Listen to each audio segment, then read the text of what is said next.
dadku way kala duwan yihiin. Waxaa laga yaabaa in aan ku kala duwannahay waxyaabo aad u fara badan, xagga dhirirka, xagga jirka iyo dhanka caqligaba.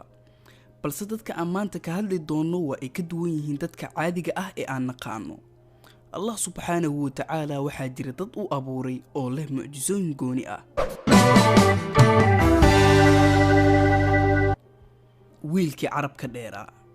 wiilkan waxa uu ku nool yahay California ee waddanka Mareykanka. waxa uuna leeyahay carab aad u dheer oo gaaraya ilaa 10 sentimitir, waana mid la yaab leh. Ibrahim waxa uu u dhashay dalka Morocco, waa ninka ugu cagaha dhaadheer dunida oo waxa uu leeyahay caga aad u dhaadheer. haddii aad u malaynayso inaad tahay qof caga dhaadheer, waxaan kugula talin lahaa in aad sawir la gasho ninkan. gabadhan aad u jeedaan iyana waxba kama duwana Ibrahim, oo waa gabadh cagaheedu ay aad u dhaadheer yihiin, waxayna ka mid noqotay gabadha ugu dheer caalamka oo waxa ay ku gashay world record ama rikoodhka caalamka. ma jirtaa in aadan cidiyahaaga jarin ugu yaraan isbuuc? haa, sababtoo ah dadka badankood ayaa sidan sameeya, balse gabadhan way ka duwan tahay oo cidiyaheedu ma jarto, waxa ayna gaarayaan ilaa 7 sentimitir. tima dheere.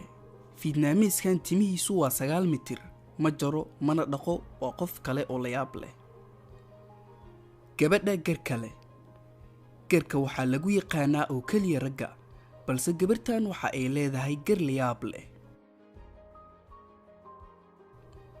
ninka dhegta timaha ku leh.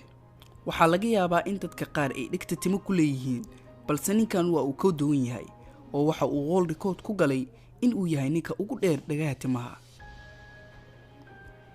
yaynaan hilmaamin wiilkan oo isna ah nin dheer, balse faraha ugu dhaadheer caalamka ayuu leeyahay oo gaaray ilaa 31 sentimitir. qaar ka mid ah Thailand iyo Myanmar waxay gabdhahooda qoorta u geliyaan faraantiyo si ay qoortooda u dheeraato.